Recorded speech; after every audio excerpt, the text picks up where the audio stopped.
versión internacional. ¿Está bien? Ahí.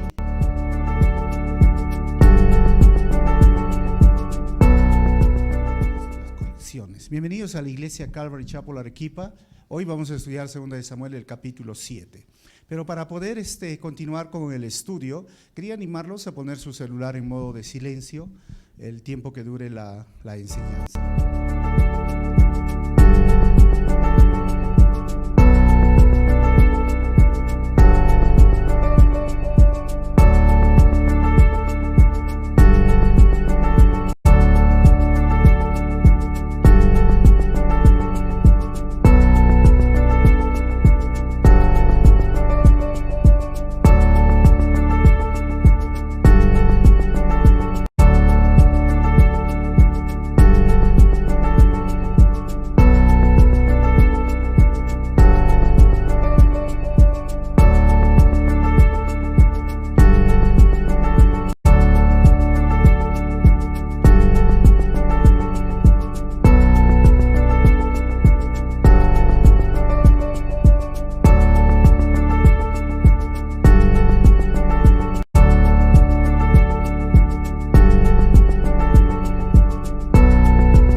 movió acá. Ahí está. Algo pasó, mira, ¿han visto? Ahí está la diapositiva recién. Ok. Segunda de Samuel, capítulo 7, el versículo 5 dice: Ve y dile a mi siervo David que así dice el Señor: ¿serás tú acaso quien me construya una casa para que yo la habite? Desde el día en que saqué a los israelitas de Egipto y hasta el día de hoy, no he habitado en casa alguna, sino que he andado de aquí o de acá para allá en una tienda de campaña a manera de santuario. Vamos a orar. Señor, te doy gracias en esta mañana porque tú nos permites estudiar tu palabra versículo por versículo. Háblanos a través de este párrafo. ¿Cómo fue la relación espiritual, la relación personal que tenía tú con tu siervo? Y ayúdanos a que nosotros podamos también tener una buena relación, porque no es una religión, se basa en una relación personal contigo. Háblanos a través de estos versículos y usa mi vida, Señor, para compartir de tu palabra en esta mañana. Te pido esto en tu nombre, Jesús. Amén. El título que podríamos resaltar de todo este capítulo es Una casa para el Creador del universo. Vamos a estudiar acerca del pacto que hizo Dios con David. En este punto estamos en la etapa de la monarquía unida. David es el segundo rey de la etapa de la monarquía unida. Y decimos monarquía unida porque después, cuando el hijo de David, Salomón, reina, se va a dividir. Y esto llegaría a ser la etapa del reino dividido. Pero antes de la monarquía existían los jueces. Y solamente ellos eran levantados por un periodo especial, pero ellos querían tener un rey, y el primer rey fue Saúl. Ya en este momento el escritor del libro de Samuel, que fueron 3, Samuel, Natán y Gad, tratan de poner siempre este contraste entre el primer rey que fue escogido por el pueblo, pero también Dios quiso que él sea, pero se olvidó totalmente de cómo Dios lo había sacado de ser un campesino, alguien que estaba cuidando sus burros, ustedes recuerdan, a llegar a ser rey. Y cuando Dios le dio todo, él se olvidó de Dios, desobedeció a Dios. Ahora tenemos otro hombre muy parecido, un hombre que también cuidaba ovejas desde muy niño y luego llega a ser héroe de Israel y ahora lo pone como rey, porque este es el momento donde él reina por 33 años, 7 años anteriores estuvo en el sur y 40 años es su reino, y entonces él llega a ser el rey general de la monarquía unida de todo Israel o Judá, el reino unido, y ahora él está en este momento tomando una ciudad. Él quería tener una ciudad, la que hoy se conoce, la ciudad de David. Cuando ustedes vayan a Jerusalén van a encontrar los restos de esa ciudad que hasta el día de hoy se encuentra, es real. La ciudad de David llega a ser la ciudad de Jerusalén. Ahí se instala. La semana pasada estudiamos que cuando David mezcla la política con la religión. Algunas personas dicen, no mezclemos política con religión. Algunos dicen, nunca vamos a llegar a estar de acuerdo entre política y religión. Pero la verdad es que sí podríamos y deberíamos hacerlo, y ustedes pueden escuchar el sermón pasado. ¿Cuáles serían los requisitos si yo quiero involucrarme en política siendo cristiano? David hizo esto. Llegó a ser el rey, pero dijo, falta algo. Falta el poder religioso, falta poner los sacerdotes, falta traer el arca. Y trajo el arca del pacto a Jerusalén. Ahora ya se ha instituido y está listo para gobernar los siguientes años. ¿Qué sucede? Vamos a ver en este capítulo. Este capítulo, hermanos, está dividido en 3 partes. La primera parte, del 1 al 7, David desea construir una casa permanente para Dios. Del versículo 8 al 17, Dios desea construir una casa permanente para David, porque llega a ser lo opuesto al final. Y la última parte es donde David ora con acción de gracias por esa casa que Dios le va a dar de forma permanente. Vamos a leer entonces el versículo 1. Dice, una vez que el rey David se hubo establecido en su palacio, el Señor le dio descanso de todos los enemigos que lo rodeaban. Y como estudiamos versículo por versículo, vamos a llegar la próxima semana al capítulo 8 y al capítulo 9. Es curioso porque dice este texto, Dios le dio descanso. Pareciera que debería de ir este capítulo más bien de forma opuesta, es decir, el 9. Este debería ser el 9 o el 10, porque todavía vamos a ver que David tiene batallas y sigue peleando, entonces todavía no tuvo descanso. Pero como les digo, pareciera que este debería ir después. Entonces, Dios pone a David en una situación muy especial. Esto es una copia de lo que era la ciudad de David, una parte alta, Jerusalén, y el templo donde más adelante se iba a construir. David ya tenía todo preparado. Versículo 2.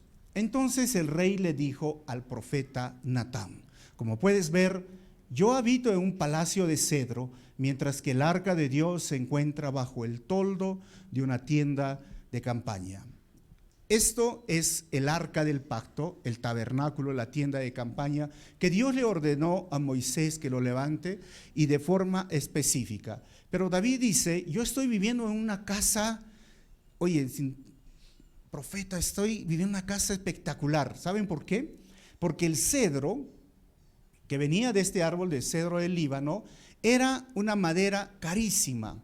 Era un material carísimo y David vivía, o sea, en la mejor casa, si lo podríamos decir, de su época. Mientras que el arca habitaba en tiendas de campaña, o sea, este era el tabernáculo, como una carpa, como una tienda, y decía: pero ¿cómo puede estar ahí el arca del pacto en estas tiendas si yo estoy viviendo en una casa lujosa? Ese era el razonamiento de David. ¿Qué había dentro de esto que se conocía el tabernáculo? Esto estaba el lugar santo y el lugar santísimo. Lo demás, el patio se llamaba el atrio. Dentro del lugar santo estaban estos elementos, ¿no? El candelabro, la mesa de los panes sin levadura que había. Y esto era el lugar santísimo, como ustedes pueden ver en la imagen. Y el sacerdote entraba una sola vez al año, el sumo sacerdote. Y este es el arca que David mandó a traer de la casa de Abinadab. Y todos los acontecimientos están en el estudio anterior. Pero ¿qué había dentro del arca? Ustedes recuerdan que dentro del arca habían 3 elementos. Uno de ellos había una jarra, dentro de ellos estaba el maná, para hacerles recordar el éxodo, que ellos estaban sin alimento y como Dios fue su sustento. Estaban las tablas de los 10 mandamientos y la vara de Aarón que floreció. Todo esto simbolizaba la presencia del Señor. Esta arca estaba recubierta de oro. Pero David dice: ¿por qué todavía sigue en una carpa, en telas, en tienda? Necesitamos hacer una casa para que el Señor esté allí. Versículo 3 dice: bien, respondió Natán, haga su majestad lo que su corazón le dicte. Pues el Señor está con usted. Hay 2 cositas aquí. Primero, Natán, siendo el profeta de Dios, no consultó ni preguntó a Dios si estaba bien. Y vamos a ver cuál es el resultado. Pero lo segundo es curioso. Para mí, yo lo he remarcado, dice: haga lo que su corazón le dicte. Me hace recordar las películas de Disney, ¿no? Sigue tu corazón. Hasta el día de hoy en la juventud existe esta filosofía, ¿no? Si te hace sentir bien, si estás tranquilo, pues haz lo que dice tu corazón. Todas las películas estas para los adolescentes sale eso, ¿no? Tu corazón. Pero después la Biblia va a decir que el corazón realmente es engañoso. Y no solo es engañoso, el profeta dice es perverso. Así que no nos podemos fiar ni guiar por lo que dicta nuestro corazón. Entonces, ¿qué regula lo bueno o lo malo? ¿Qué regula aquello, diríamos, que está bien o está mal para nosotros o en la sociedad? Pues la palabra de Dios, no nuestro corazón. Pero está mal tener buenos deseos en el corazón. No está mal tener buenos deseos, pero así como hay buenos deseos, hay malos deseos. Por eso es que no podemos fiarnos para guiarnos en las decisiones que vamos a tomar, a pesar que nuestro corazón, pues, ¿no?, se mueve ese corazón, ese terco corazón, como dice la canción, ¿no? ¿Cómo hago con esto? David en este momento tenía una buena intención en su corazón y está bien lo que él desea hacer.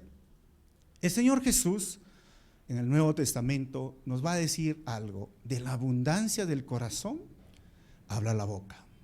O sea, el corazón de David en este momento estaba lleno de gratitud. y él realmente quería construir una casa, era algo bueno. Y siempre yo veo, hermanos, que un corazón agradecido siempre está dispuesto a dar. David, nadie le obligó, nadie le dijo, él quería simplemente dar. Es espontáneo el dar. Por eso es que se dice, esa persona tiene buen corazón. ¿Por qué tiene buen corazón? Porque siempre está ayudando, siempre está dando. Por eso digo, eso no es el problema es que tú te dejes guiar por tu corazón, para todas las decisiones. Y a veces por ser buenos de corazón, salimos estrellados a veces, ¿no? Decimos, ay, ¿por qué tuve que hacerlo? Por eso, un corazón agradecido siempre está dispuesto a dar. Hoy en la iglesia es lo mismo.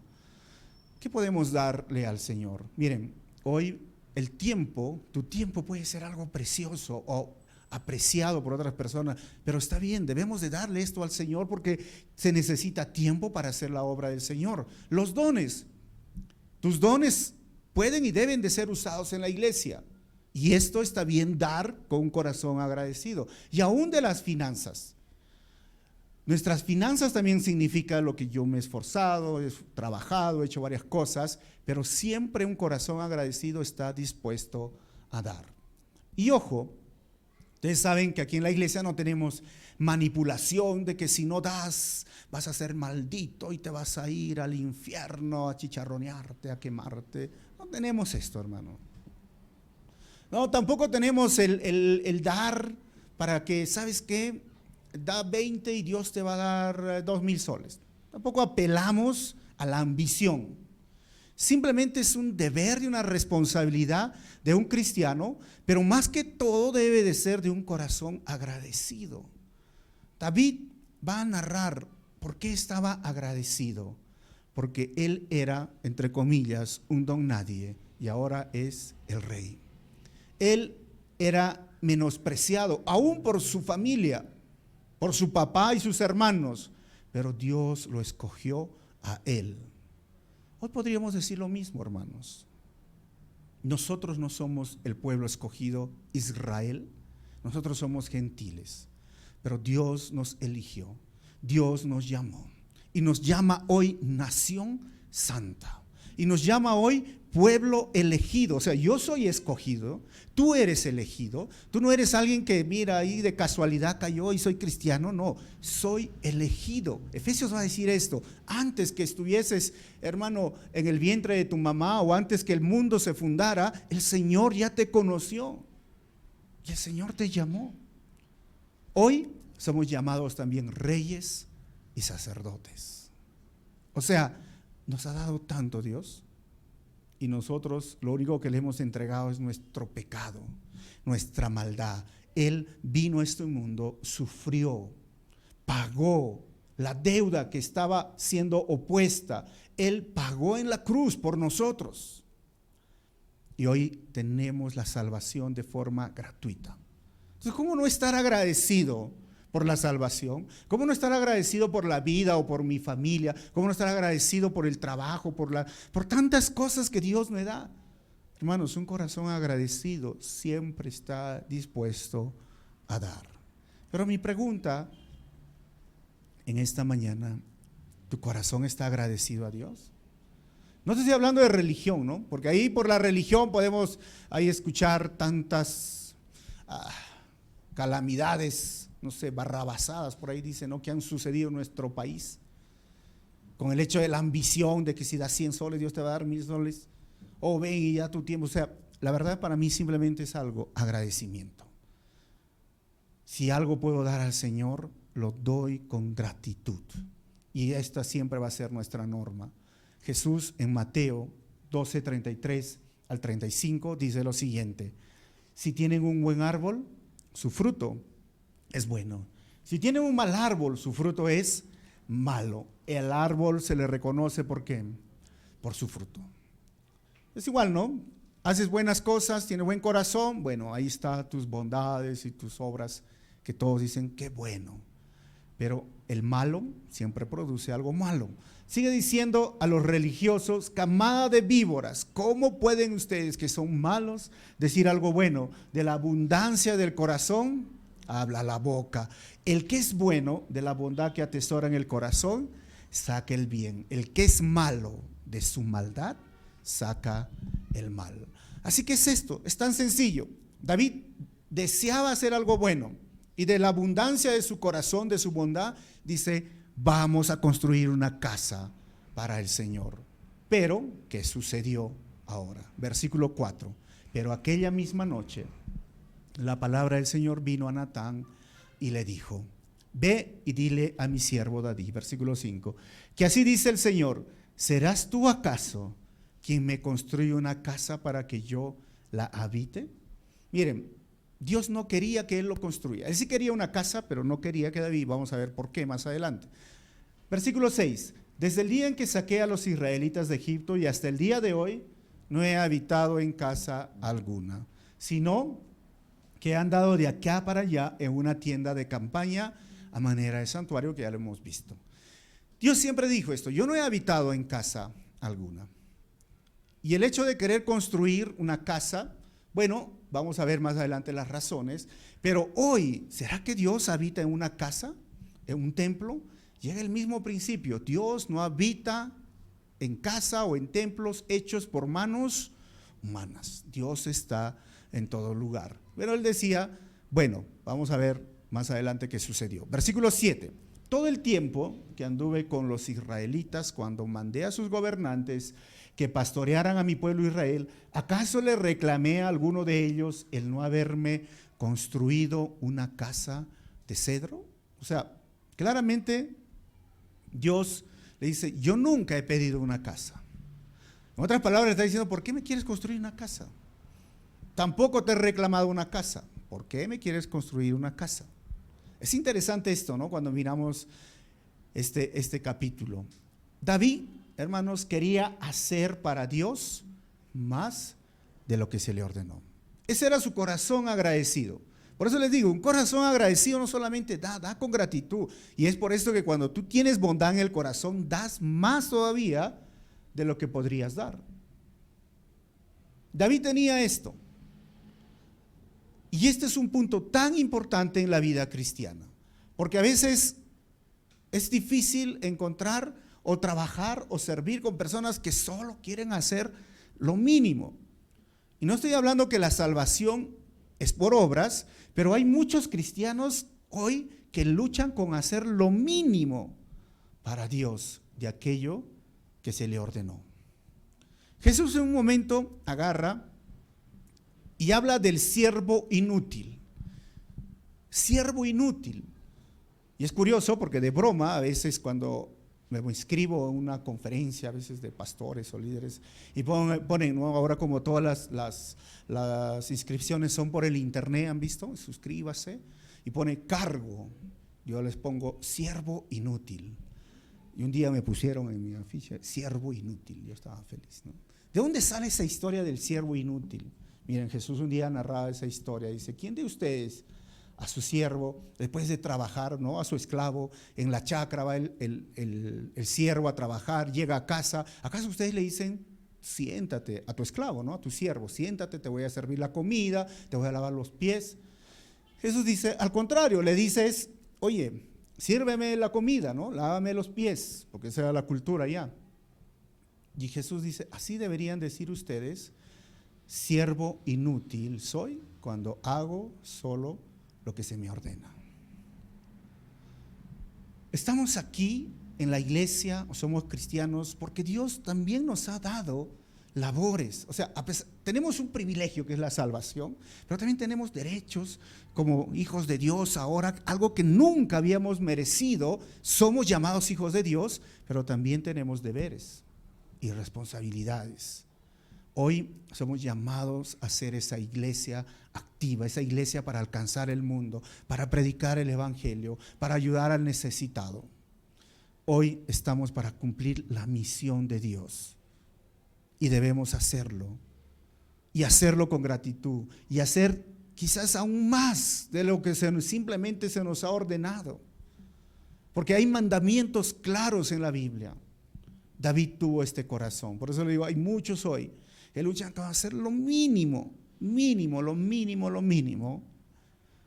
Pero recuerden que no hacemos esto para ganar la salvación. Hacemos esto porque ya somos salvos. Es una consecuencia de nuestra fe. Y hacemos esto porque el mundo realmente lo necesita. Y hacemos esto porque yo soy consciente, hermanos, con este proyecto que tenemos de niños. Yo no voy a cambiar ese barrio, pero puedo cambiar una vida. Y una vida que se cambie puede ser un buen padre de familia o una buena madre de familia. Cambiamos un hogar. Y cambiando un hogar podemos afectar a la sociedad poco a poco. Pero si nadie hace nada, entienden, hermanos, hay mucho por hacer aquí en la iglesia y te invito a ser parte de lo que Dios ya está haciendo aquí. Versículo 8, y ahora vamos a ver la segunda parte donde Dios desea construir una casa permanente para David. Dice el 8, pues bien, dile a mi siervo de David que así dice el Señor Todopoderoso, yo te saqué del redil para que en vez de cuidar ovejas, gobernaras a mi pueblo Israel. ¿Se acuerdan? Miren, David estaba, justo le saqué la foto, hermano. No, David estaba cuidando ovejas, o sea, el trabajo común, normal. Estaba trabajando como tú y yo, digamos, ¿no? Tienen su salario, trabajan sus horas, pero Dios lo sacó de allá.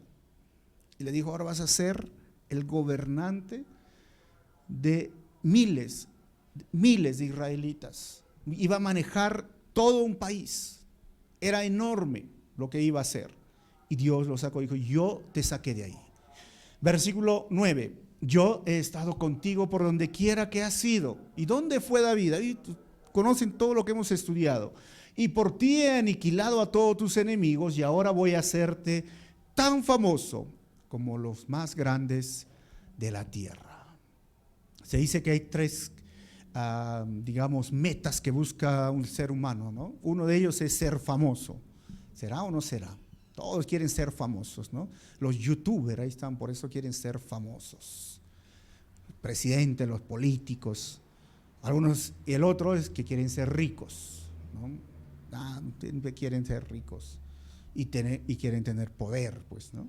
Entonces, a David le promete esto, mira, te saqué de ahí y te voy a hacer tan famoso. ¿Será que David es famoso? Por supuesto, pues, hermanos, ¿no? Hasta el día de hoy estamos estudiando a David y cuántos padres han puesto a sus hijos David, y van a seguir abundando los David, porque les llama la atención sus historias. Y sabes, Dios le dice, yo he hecho eso de ti.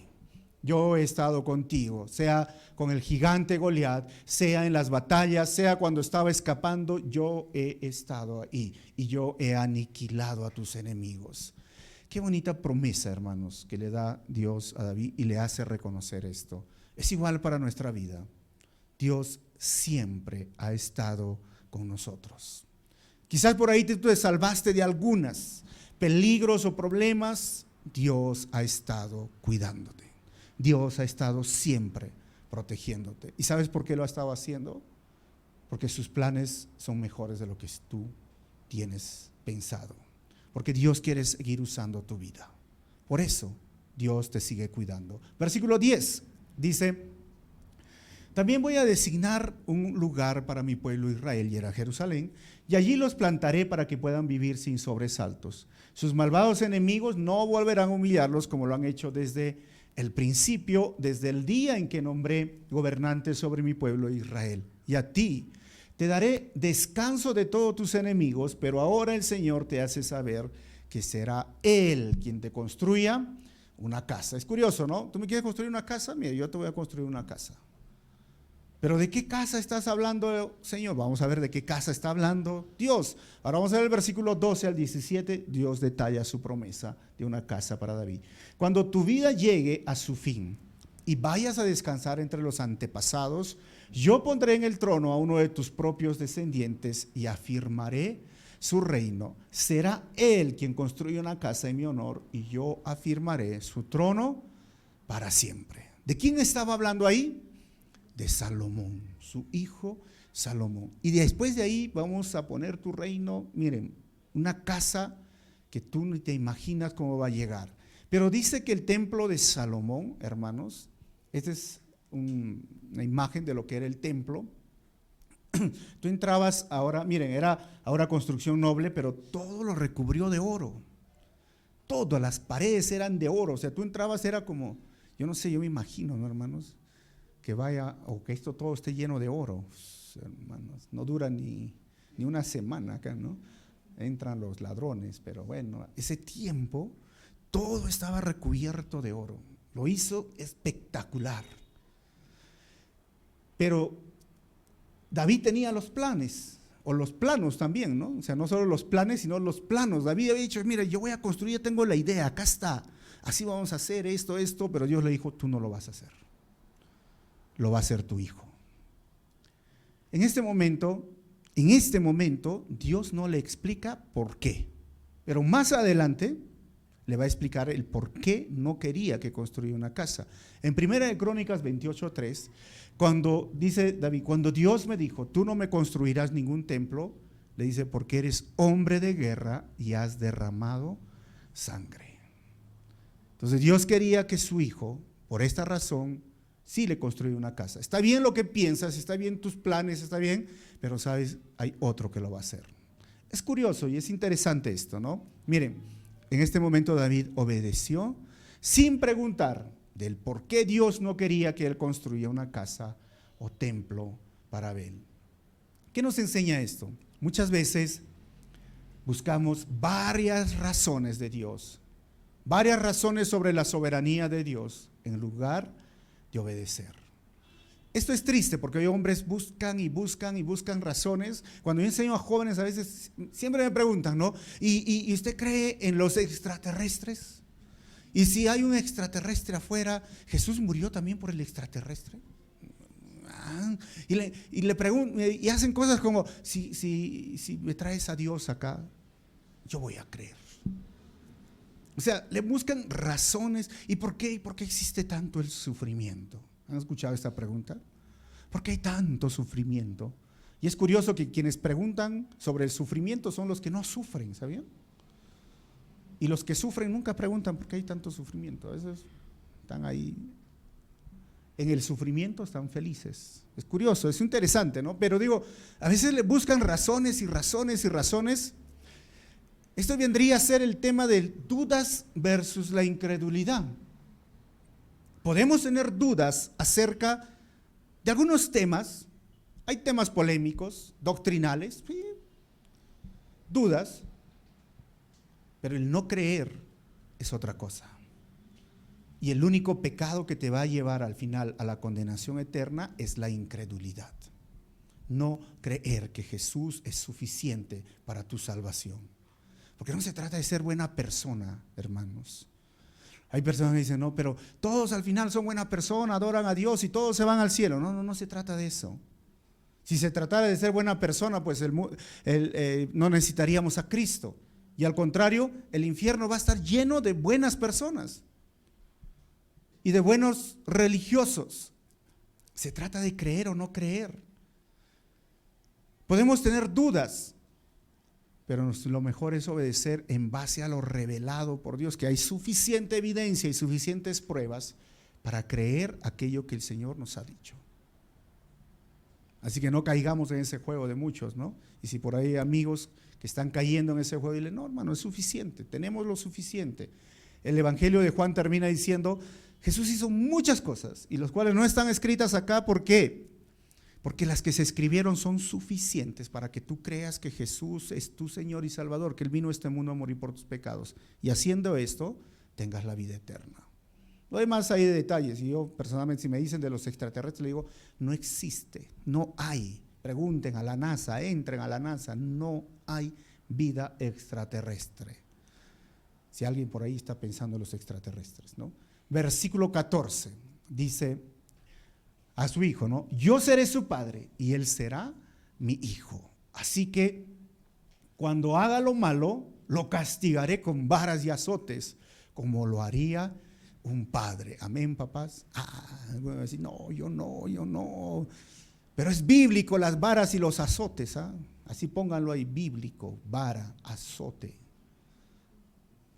Es curioso, este es un tema polémico también, ¿no? Hoy día, en 2019, donde se dice que no debemos corregir a los hijos así, pero la Biblia tiene sus razones, y es curioso porque justamente lo escribe aquí porque la familia de David, después miren, David va subiendo de gradita en gradita, vamos a ver sus éxitos, su victoria, y al final llega a tener paz, conquista muchos pueblos, pero a partir del capítulo 10, 11 empieza la caída de David. Y pareciera que nuestra vida es muy parecida, ¿no? O sea, a veces estamos comenzando la carrera cristiana aquí, subimos, llegamos a un punto donde, amén, esto es lo que quisiéramos llegar, de repente, ¡prum!, caemos, ¿no? Muchos se quedan ahí, ¿eh? Pero David, ¿qué hizo? Subió otra vez. Pero en esa subida y todo lo que le pasó, vamos a ver más adelante, él cometió un error. Y uno de los errores fue no corregir a sus hijos. No corrigió como debería de ser. Y es por esto que Salomón, del hijo del que está hablando, en el libro de Proverbios, cada momento vas a escuchar, ¿no?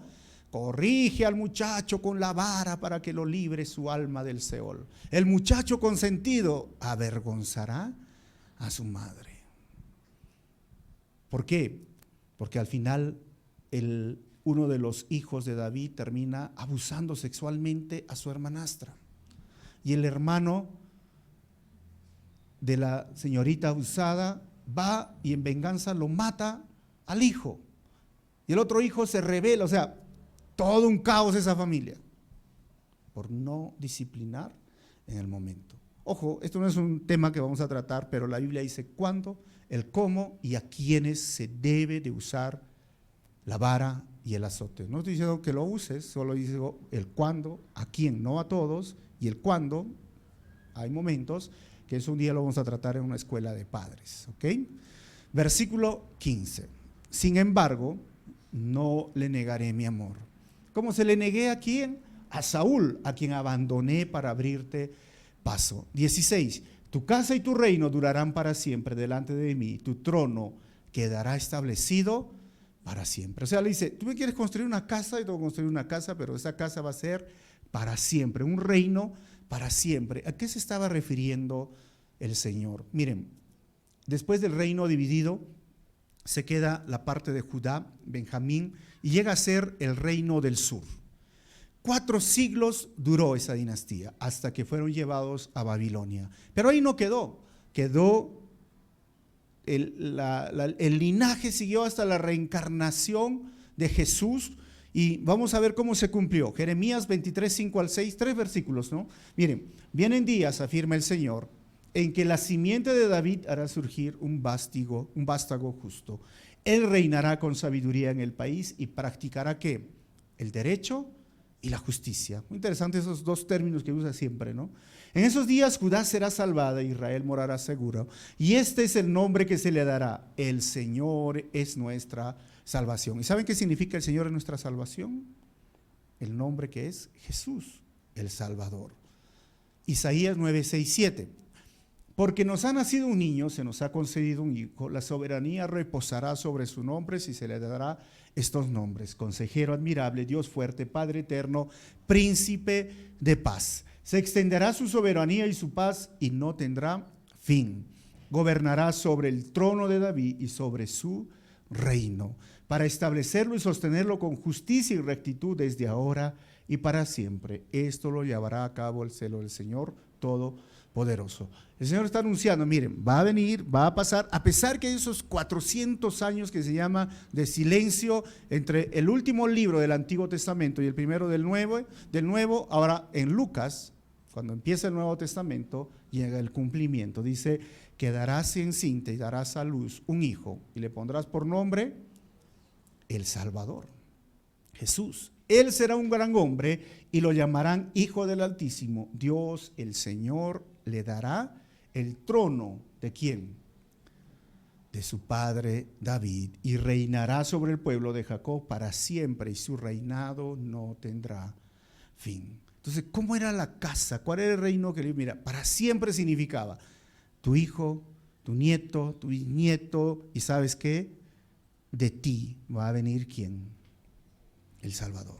Y Él va a ser el rey, y su reino será para siempre, porque ¿sabes qué? Nuestro Señor Jesús es el Rey de Reyes, y Él sigue hasta el día de hoy sentado en su trono. En otras palabras, David quiso darle algo al Señor Y el Señor terminó volteando las cosas, le dijo: qué bueno, tienes un corazón agradecido para dar, pero yo tengo algo mucho más grande para darte. Esto nos enseña principios, hermanos. Nunca podremos dar más a Dios de lo que Él nos da o nos puede dar. Claramente dice esto la palabra, hermanos. Dios es rico en misericordia, es grande y poderoso, que nos da más de lo que nosotros pensamos o imaginamos. Si estás con un corazón lleno de gratitud para dar a Dios, recuerda, Dios ya pensó, te va a dar más de lo que tú piensas o imaginas. Versículo 17. Natán le comunicó todo esto a David tal como lo había recibido por revelación. Y la última parte, y terminamos el sermón, del 18 al adelante, David ora con acción de gracias. Y ojo con esta oración, dice el versículo 18. Luego el rey David se presentó ante el Señor y le dijo: Señor y Dios, ¿quién soy yo y qué es mi familia para que me hayas hecho llegar tan lejos? ¿Qué les parece esta oración, hermanos? ¿Quién soy yo? Miren, vamos a seguir viendo. 19. Como si esto fuera poco, Señor y Dios, también has hecho promesas a este siervo tuyo en cuanto al futuro de su dinastía. Tal es tu plan para con los hombres, Señor y Dios. 20. ¿Qué más te puedo decir, tu siervo David, que tú no sepas, Señor mi Dios? Has hecho estas maravillas en cumplimiento de tu palabra, según tu voluntad, y has revelado a tu siervo. 22. Qué grande eres, Señor omnipotente. Nosotros mismos hemos aprendido que no hay nadie como tú y que aparte de ti no hay Dios. Esto nos lleva a ver, hermanos, cuál es la actitud de orar de David. ¿Cuál creen que es su actitud? Humildad, 100% humildad, siempre 100% reconocer que quién soy yo y quién es Dios, a quién me estoy dirigiendo. Hoy es triste, hermanos, a veces en las iglesias escuchar. Hace poco, la semana pasada fui a un evento, me invitaron a enseñar, no era de la iglesia, pero era de un colegio, y el que estaba dirigiendo decía: decreto en este momento, declaro en este momento, y no estaba interesante porque era como le ordenaba a Dios. Con el simplemente hecho de decir declaro, es como decir declaro vidas salvadas, pero eso no me compete a mí, eso le compete a Dios. ¿No? Declaro esto, declaro otro. A veces hay oraciones tan soberbias y no entienden que nosotros somos las criaturas y Dios es el creador, que yo soy el siervo, el esclavo y Él es el Señor. David entendió claramente y tuvo esta actitud de orar. Hoy muchos oran así, ¿no? Soy tan grande que Dios me bendice. Cuando debería hacer lo siguiente: Dios es tan grande e inmerecidamente me bendice. Deberíamos tener siempre esta actitud: Señor, eres tan grande, eres tan bueno, maravilloso, yo no sé ¿por qué lo has hecho? ¿Por qué me has escogido a mí? Diríamos como David. Versículo 23. ¿Y qué nación se puede comparar con tu pueblo Israel? Es la única nación en la tierra que tú has redimido para ser tu propio pueblo y para dar a conocer tu nombre. Hiciste prodigios y maravillas cuando al paso de tu pueblo, al cual redimiste de Egipto, expulsaste a las naciones y a sus dioses. 24. Estableciste a Israel para que fuera tu pueblo para siempre y para que tú, Señor, fueras su Dios. 25. Y ahora, Señor y Dios, reafirma para siempre la promesa que le has hecho a tu siervo y a su dinastía. Cumple tu palabra. Y ojo, porque si tú lees esto y dices, pero le está diciendo ahí, le está ordenando. No, simplemente hay que continuar. Cumple tu palabra, le está diciendo, y tampoco está en signo de admiración. 26. Para que tu nombre sea siempre exaltado y para que todos digan: el Señor Todopoderoso es Dios de Israel. Entonces la dinastía de tu siervo David quedará establecida en tu presencia. 27. Señor Todopoderoso, Dios de Israel, tú le has revelado a tu siervo el propósito de establecerle una dinastía y por esto tu siervo se ha atrevido a hacerte ¿qué? Esta súplica. Entonces ahí no le ordena nada y le pide mucho en humildad. 28. Señor mi Dios, tú que has prometido tanta bondad a tu siervo, tú eres Dios y tus promesas son fieles. 29 y terminamos. Dígnate entonces bendecir a la familia de tu siervo, de modo que bajo tu protección exista para siempre, pues tú mismo, Señor omnipotente, lo has prometido. Si tú bendices a la dinastía de tu siervo, quedará bendita para siempre. Una oración llena de súplica, de humildad, de reconocer quién es Dios y quiénes somos nosotros. Termino, hermanos, con 4 conclusiones de este estudio. Primero, dar es la expresión de un corazón agradecido. ¿Estamos de acuerdo, hermanos, o no? Siempre va a ser esto, dar es la expresión de un corazón agradecido. Número 2, ser usado por Dios es un privilegio, como lo fue David. Y nunca debe ser una carga o una obligación. No debe ser, hermanos, hay que tener ese corazón bueno siempre. Tercero, podemos tener dudas sobre algunos temas de la doctrina, pero ser incrédulos nos llevará a la condenación. Y cuarto, tener una actitud de humildad al orar es recordar quién es Dios y quién eres tú. Que realmente estos pasajes y esta forma de orar nos haga recordar, hermanos, cómo debemos acercarnos al Señor. Un día los discípulos le dijeron, ¿cómo vamos a orar, Señor Jesús? Y el Señor dijo, lo primero que tienes que hacer es dirígete al Padre. Padre nuestro que tú estás en los cielos, ¿recuerdan? Lo primero es alabar, adorar al Señor. Debe ser siempre esta actitud. Y luego de eso recién empezamos a pedir por nuestras necesidades. No es al revés, ¿no? A veces uno se acerca y como pide sus necesidades. Pero todo este capítulo al final nos enseña cómo David se relacionó con el Creador y cómo nosotros deberíamos hacerlo. Vamos a orar en este momento y vamos a orar diciéndole, de repente has olvidado expresar gratitud al Señor con tu corazón y no estás dando de lo que deberías de dar como el Señor quiere que lo des, y aún dar más de lo que podemos dar. ¿Cómo puedes involucrarte en su obra? Ser usado por el Señor es un privilegio y podemos decirle, Señor, ayúdame a restaurar esta relación contigo y tener esa misma actitud que David. Vamos a cerrar nuestros ojos y vamos a orar.